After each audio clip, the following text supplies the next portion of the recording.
¿Qué harías si estuvieras cara a cara con el diablo y una legión de demonios? ¿Sentirías miedo o intentarías luchar con tus propias fuerzas? Si no conoces la respuesta a esta pregunta, en el vídeo de hoy te prepararé para enfrentar cualquier ataque espiritual utilizando versículos bíblicos que hacen temblar de miedo a los demonios y que no quieren que conozcas.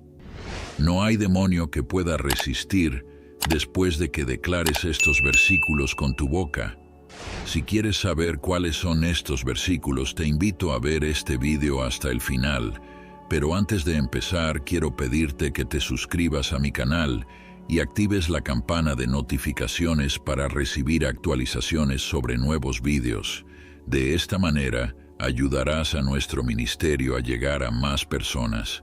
También es importante compartir este video en WhatsApp, ya que puedes salvar vidas, ya que muchas personas pueden necesitar ayuda y Dios puede usar tu vida para ello. Amén. Así que empecemos.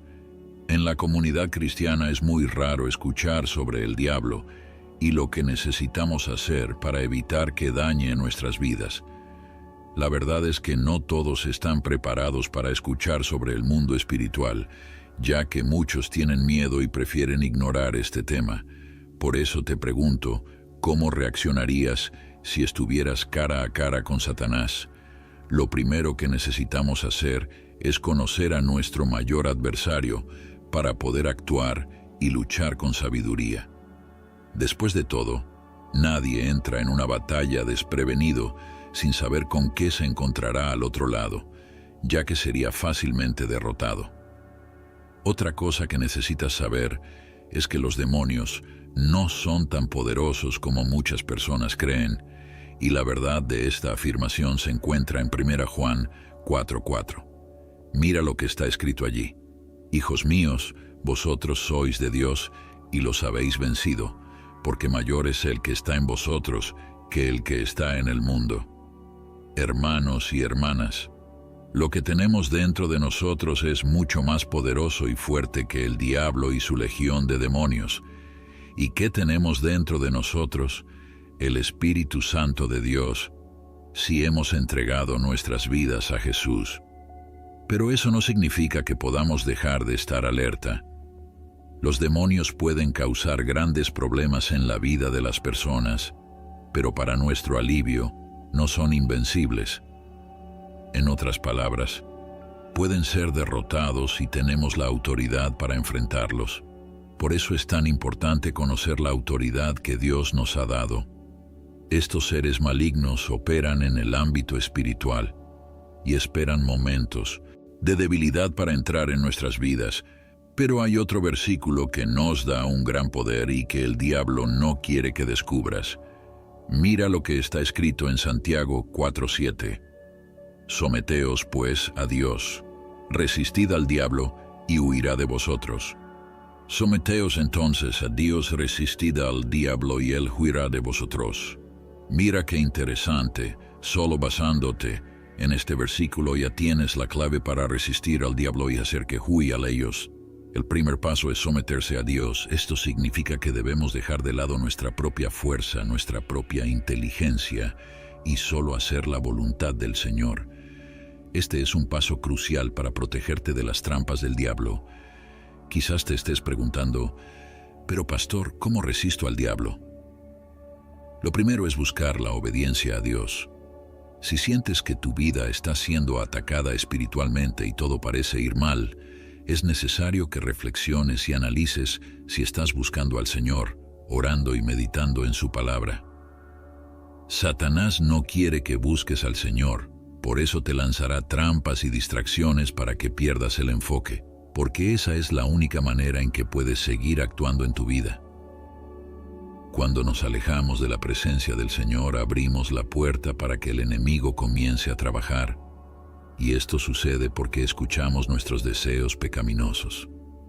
Hermanos y hermanas, hay una rebeldía en nuestra carne que nos hace desear más los placeres mundanos que las cosas espirituales, y debido a estas distracciones nos sentimos perezosos para orar, leer la Biblia e incluso para ir a la iglesia.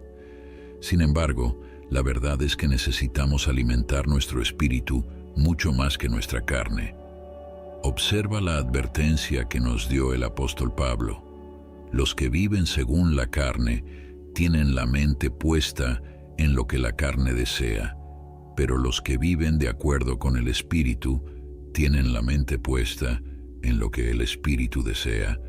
La mente gobernada por la carne es muerte, pero la mente gobernada por el Espíritu es vida y paz. Observa lo importante que es no escuchar los deseos de nuestra carne, porque al hacerlo, le estamos dando lugar al enemigo. No podemos obedecer a Dios solo en ciertas áreas de nuestras vidas. Dios desea nuestra obediencia total, lo que significa que necesitamos buscarlo constantemente, mostrándole así al diablo que dependemos del Señor. Debemos entender que nuestra existencia no es el resultado de nuestros propios esfuerzos, sino más bien de la permisión de Dios. Dormiste anoche y te despertaste esta mañana no por tu propia voluntad, sino porque Dios lo permitió. Y muchas personas se fueron a dormir anoche y no despertaron hoy. ¿Por qué? Porque no tenemos control sobre lo que sucederá, y por eso debemos depender del Señor. Así que, hermanos y hermanas, la autoridad que Dios nos otorga sobre el maligno proviene únicamente de una vida de comunión con Él, y eso es exactamente lo que el enemigo quiere. La Biblia nos cuenta que el diablo engañó a Eva para que comiera del fruto prohibido porque quería apartarla de la comunión con Dios y así perder toda autoridad. Del mismo modo, Él no quiere que conozcas el poder que reside dentro de ti. Hay muchas personas que ya están con Dios, pero el enemigo ciega su entendimiento, y hay otros que no tienen una vida de comunión con Dios y como resultado son fácilmente manipulados y sufren grandes consecuencias por ello. Hay una historia muy interesante en la Biblia que prueba que el diablo y sus demonios no quieren que tengas conocimiento del poder de la obediencia a Dios. En el libro de los Hechos vemos que el apóstol Pablo estaba realizando grandes milagros y un cierto grupo de personas quería hacer lo mismo. Sin embargo, Pablo estaba bajo la obediencia a Dios y tenía el poder y la autoridad para expulsar demonios. Pero este grupo de personas ignoró el hecho de que la obediencia a Dios es la clave para resistir al mal. Mira lo que les sucedió a aquellos que estaban haciendo eso. 7 hijos de Seba, un sumo sacerdote judío, estaban haciendo esto. Un día, el espíritu maligno les respondió: «A Jesús conozco, y a Pablo también, pero ¿quiénes son ustedes?». Entonces el hombre poseído por el espíritu maligno se abalanzó sobre ellos y los venció a todos. Les dio una paliza de tal manera que salieron de la casa desnudos y heridos. Por lo tanto, esas personas intentaron expulsar a los demonios sin tener ninguna autoridad para hacerlo, y el mismo espíritu maligno les habló, diciendo que conocía a Jesús y a Pablo porque estaban bajo la obediencia a Dios. Debido a su falta de obediencia, ese grupo enfrentó grandes problemas cuando se encontraron cara a cara con el mal. Sufrieron, les arrancaron la ropa y huyeron de allí desnudos y heridos. Hermanos y hermanas, entraron en una batalla espiritual sin conocimiento, sin fe, sin comunión con Dios, yendo hacia la derrota. Necesitamos conocer a nuestro enemigo porque en varios momentos tendremos que tomar la decisión de usar la autoridad de Dios o acobardarnos y permitir que actúe en nuestras vidas. Por eso decidí grabar este video para que memorices este versículo de Santiago 4:7. Someteos pues a Dios, resistid al diablo, y él huirá de vosotros. Amén, hermanos y hermanas. El secreto radica en la obediencia. Jesús mismo dijo que cuando obedecemos su palabra, Él permanece en nosotros y responde nuestras oraciones. Debemos entender que pertenecemos al Señor y Él nos cuida. No podemos ser amigos del mundo. Amén, debemos vivir para concluir este video. Quiero compartir un salmo que también deberías guardar en tu corazón y declarar siempre que te sientas temeroso del enemigo y enfrentes ataques espirituales en tu vida, ¿de acuerdo? Mira lo que está escrito.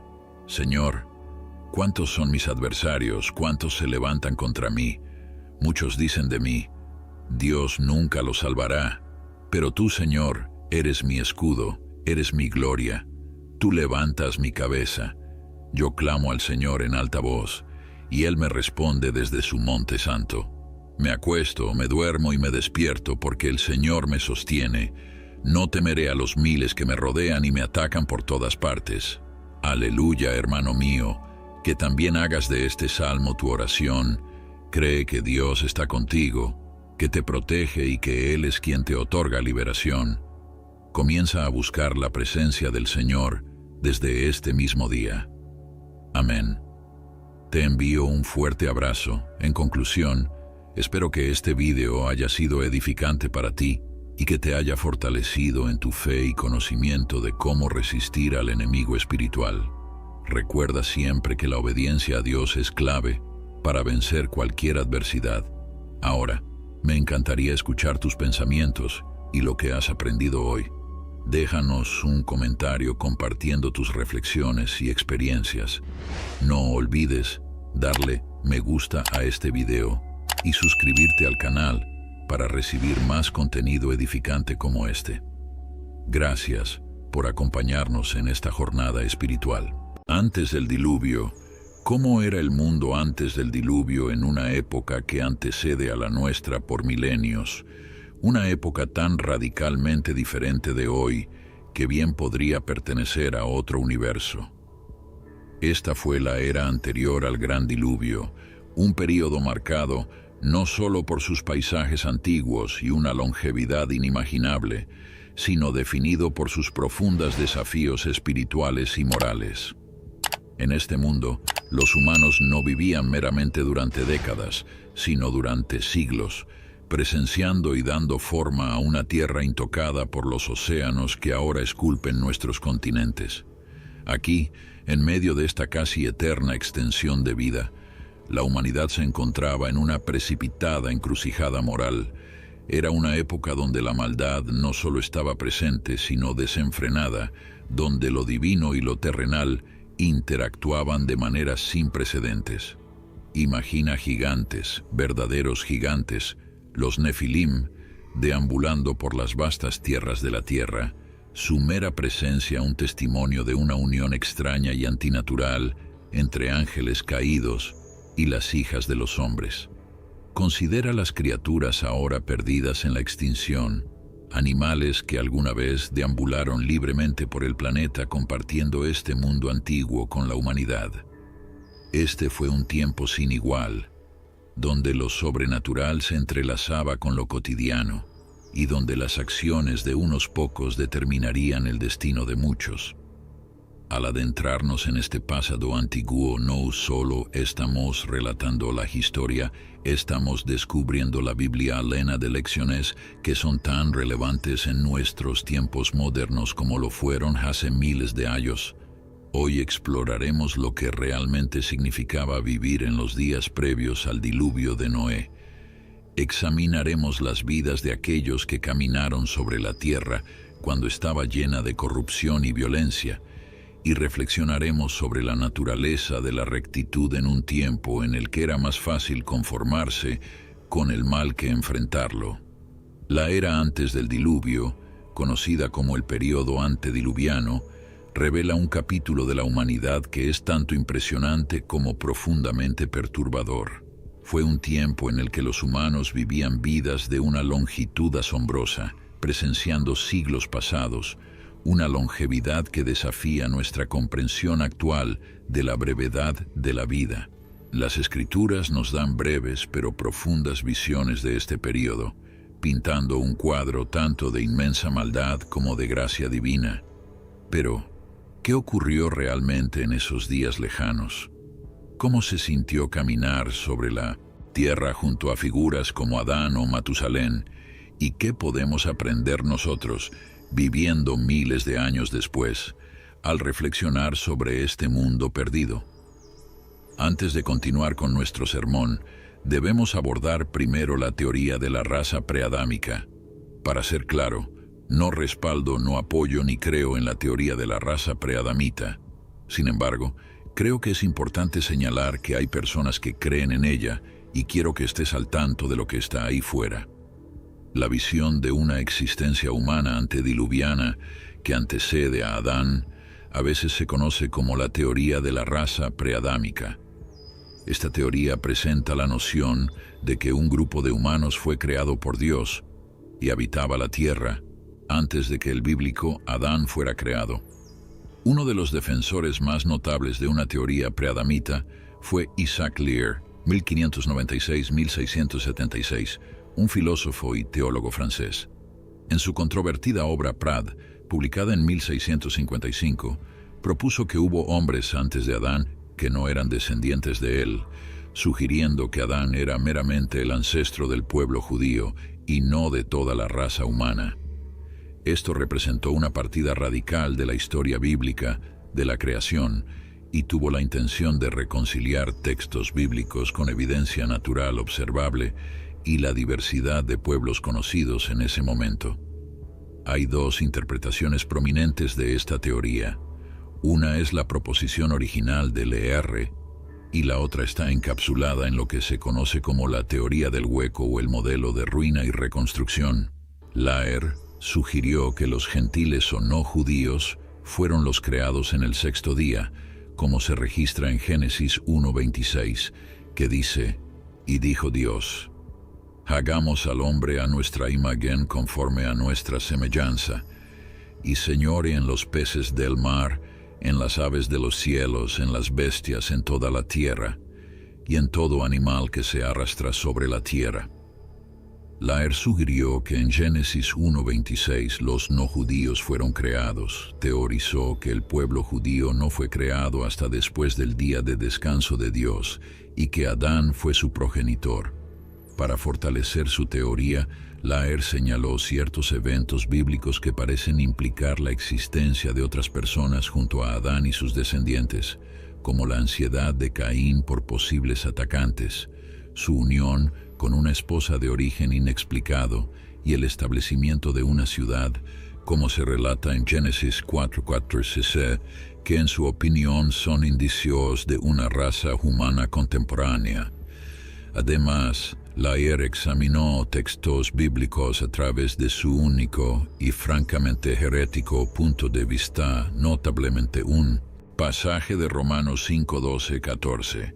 Estos versículos, generalmente entendidos para indicar que el pecado y la muerte entraron en la humanidad a través de Adán y reinaron hasta que se dio la ley mosaica, fueron vistos por Lear desde un ángulo diferente. Él creía que los gentiles preadamitas habían cometido pecado, las transgresiones contra la voluntad moral de Dios, pero no hasta el grado severo del pecado de Adán en el jardín, que violó directamente un mandamiento al comer del árbol prohibido, estableciendo así lo que Lear llamó la ley del paraíso.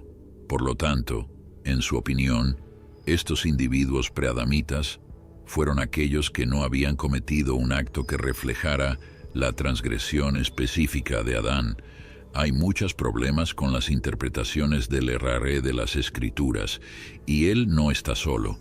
Hay muchas personas que interpretan las Escrituras de maneras heréticas. Una vez vi un video de un hombre intentando usar la Biblia para justificar por qué debería tener múltiples esposas. Incluso hay denominaciones heréticas que enseñan estas enseñanzas. Un desprendimiento de esto es la teoría de la raza preadamita. La teoría de la brecha postula un intervalo significativo entre la creación inicial de los cielos y la tierra, como se afirma en Génesis 1:1, y la condición subsiguiente de la tierra de estar sin forma y vacía en Génesis 1:2. Los defensores de esta teoría afirman que durante este interludio, potencialmente abarcando milones de años, Dios creó un mundo preliminar lleno de diversas formas de vida, incluidos animales y posiblemente otros seres. Se hipotetiza que esta creación inicial llegó a su fin a través de un evento cataclísmico que algunos atribuyen a una rebelión liderada por Lucifer, luego conocido como Satanás. Tal rebelión y el subsiguiente juicio divino se teoriza que trajeron la completa ruina y desolación de este mundo, dejando la tierra sin forma y vacía, como se describe al principio de Génesis 1:2, según la teoría de la brecha. La narrativa desde Génesis 1:3 en adelante no describe el acto inicial de creación, sino más bien un proceso de restauración o recreación divina. Este segundo acto de creación culmina con la formación de Adán y Eva y el establecimiento del mundo tal como se conoció. A partir de ese momento, la Biblia no habla de una raza preadamita, por lo tanto tú y yo no deberíamos suscribirnos a la creencia en una raza preadamita. Sigue la Biblia, quédate con lo que está escrito en la Biblia y no con la imaginación de las personas. Ahora, centrémonos en lo que sabemos sobre el período antediluviano en los primeros capítulos de Génesis. Se nos proporciona un retrato cautivador de un mundo vastamente diferente al nuestro. Un mundo donde los seres celestiales interactuaban con la humanidad y tomaban a las hijas de los hombres como esposas, produciendo descendencia de gran estatura y destreza, y donde el alma colectiva de la humanidad se inclinaba fuertemente hacia la corrupción y la violencia. Para comprender el evento cataclísmico del diluvio, primero debemos entender el clima, tanto físico como espiritual, del mundo antediluviano. Génesis 6:1-5 nos ofrece un relato breve pero profundamente misterioso. Los hijos de Dios, a menudo interpretados como ángeles caídos o seres celestiales, vieron a las hijas de los hombres y las tomaron como esposas. El resultado de estas uniones antinaturales fueron los Nefilim, descritos como héroes de la antigüedad, hombres de renombre. Estos no eran simplemente figuras influyentes de antiguos relatos, sino seres de tamaño significativo y presumiblemente de fuerza y habilidad inusual. El término Nefilim a menudo se traduce como gigantes, pintando un cuadro de estas criaturas como figuras imponentes, posiblemente poseedoras de habilidades más allá de las de los hombres ordinarios. Es importante tener en cuenta que los hijos de Dios no son los Nefilim y los Nefilim no son ángeles. Esta es una distinción muy importante que debemos tener en cuenta. Los Nefilim son el producto de la unión de ángeles caídos con mujeres humanas. Esto desconcierta a muchas personas.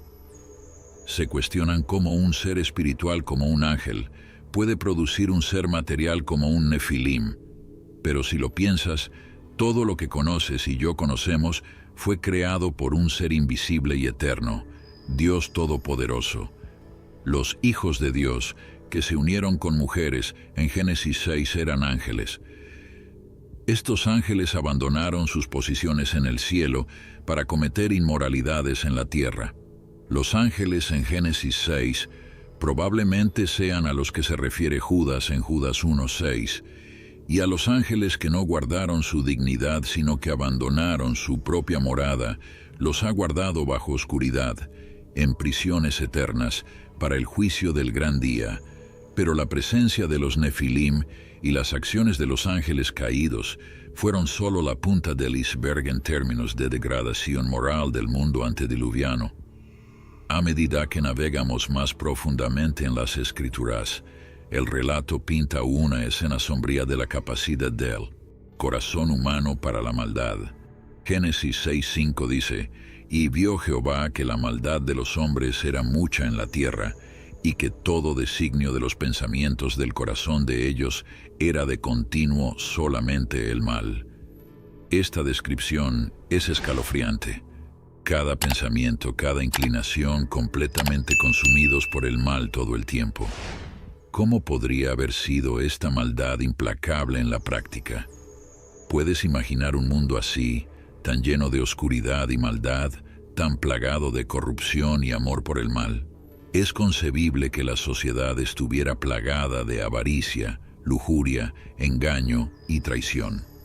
La violencia, como señala específicamente la Escritura, era la maldad se había vuelto desenfrenada. El núcleo del corazón humano se había corrompido tanto que actos de crueldad, injusticia y malicia eran probablemente comunes.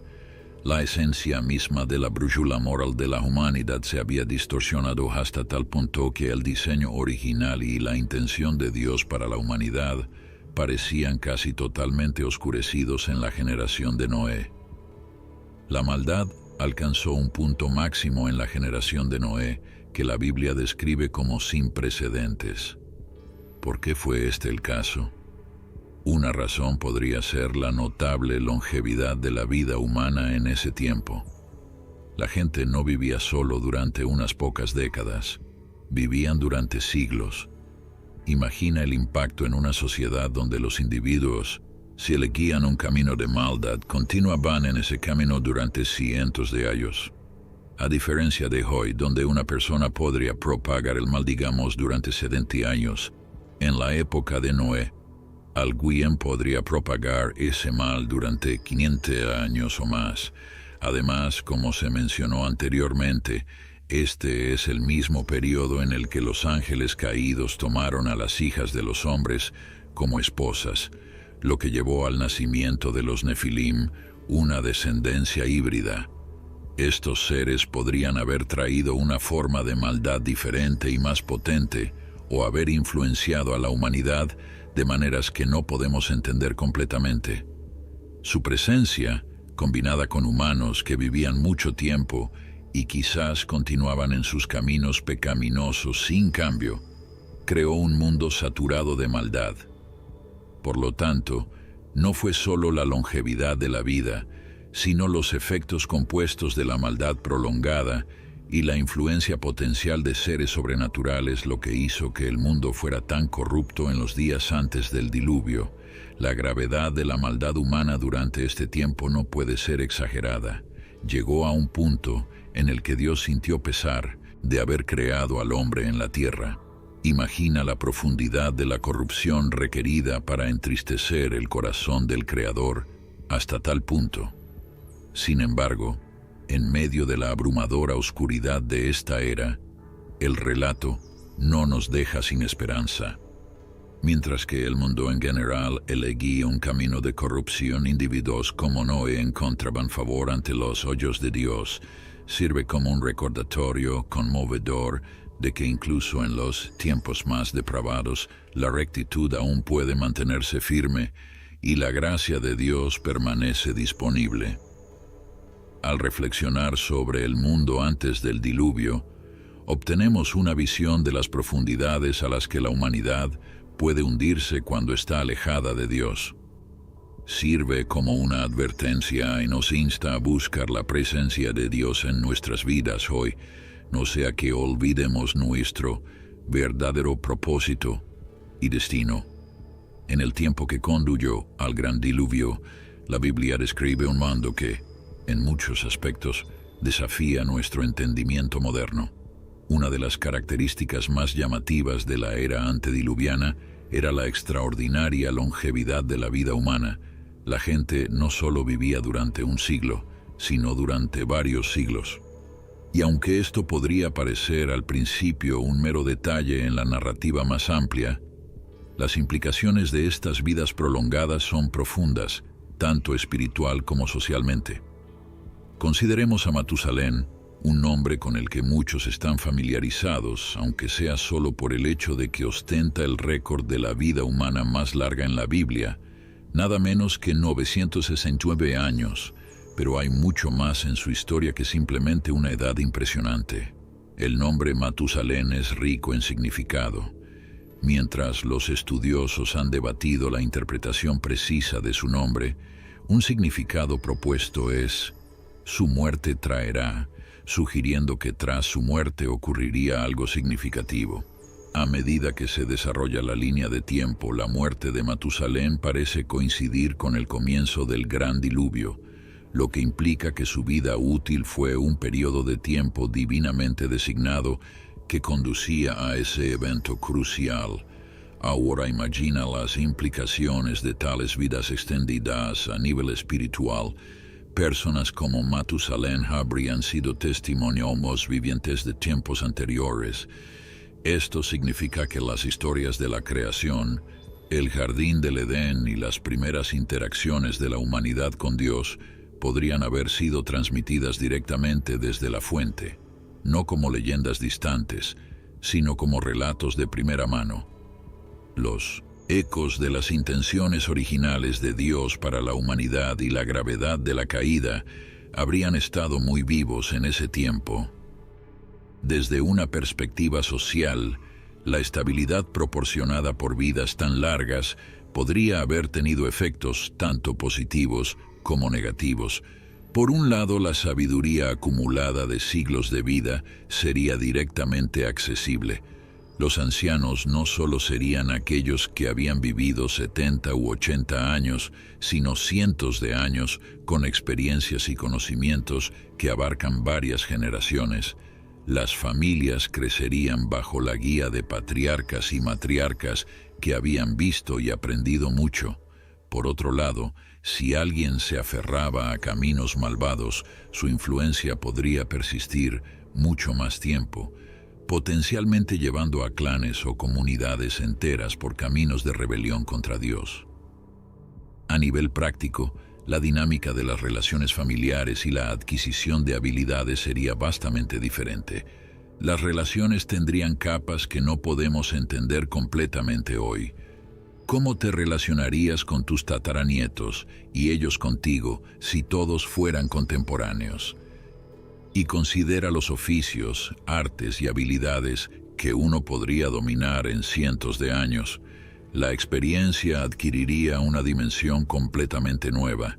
Sin embargo, con todas las ventajas potenciales de una vida tan larga, la Biblia no pinta un cuadro de una utopía, sino más bien de un mundo en serio declive moral, a pesar del acceso directo a la sabiduría y relatos de encuentros divinos.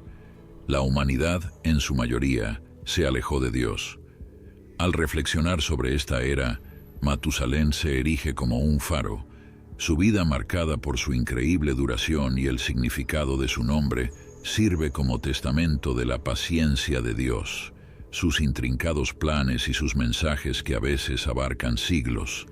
Al final, no fueron los años vividos lo que más importó, sino el estado del corazón y la alineación con la voluntad de Dios. Al considerar el mundo antes del diluvio, recordemos que la vida, ya sea corta o larga, es una oportunidad para alinearnos con los propósitos de Dios y valorar nuestros días de acuerdo con su voluntad. Ahora centrémonos en el paisaje y la atmósfera del mundo durante este tiempo. La Biblia pinta vívidas imágenes del comportamiento humano y las interacciones de Dios con la humanidad durante este periodo, pero proporciona menos detalles sobre las condiciones físicas de la tierra en sí. Sin embargo, a través de una combinación de escrituras, hipótesis científicas y conjeturas históricas, algunos han desarrollado teorías sobre el paisaje y el clima del mundo antediluviano. Es importante tener en cuenta que estas son teorías y no están explícitamente declaradas en las Escrituras. Avancemos con precaución, reconociendo que si bien estas ideas ofrecen posibilidades intrigantes, siguen siendo especulativas y no están detalladas explícitamente en las Escrituras. Una de las teorías más convincentes se refiere a las condiciones atmosféricas de la Tierra antes del diluvio. Algunos sugieren que la atmósfera de la Tierra podría haber sido significativamente diferente, lo que podría haber contribuido a las longevidades mencionadas en Génesis. Otra teoría fascinante gira en torno a la geografía de la Tierra. ¿Estaban los continentes separados por vastos océanos como lo están hoy? Algunos especulan sobre la existencia de un supercontinente durante la era antediluviana, basándose tanto en consideraciones bíblicas como en la teoría científica de la tectónica de placas. Integrando esto con la narrativa bíblica, algunos proponen que este supercontinente comenzó a separarse durante o poco después del diluvio, cambiando para siempre el paisaje de nuestro planeta. Una reconfiguración sísmica de este tipo podría alinearse con la naturaleza catastrófica del diluvio, que no fue solo una fuerte tormenta de lluvia, sino una remodelación completa de la Tierra tal como la conocía la humanidad. Considerar estas teorías nos da un telón de fondo potencial contra el cual se desarrollaron los primeros capítulos de Génesis.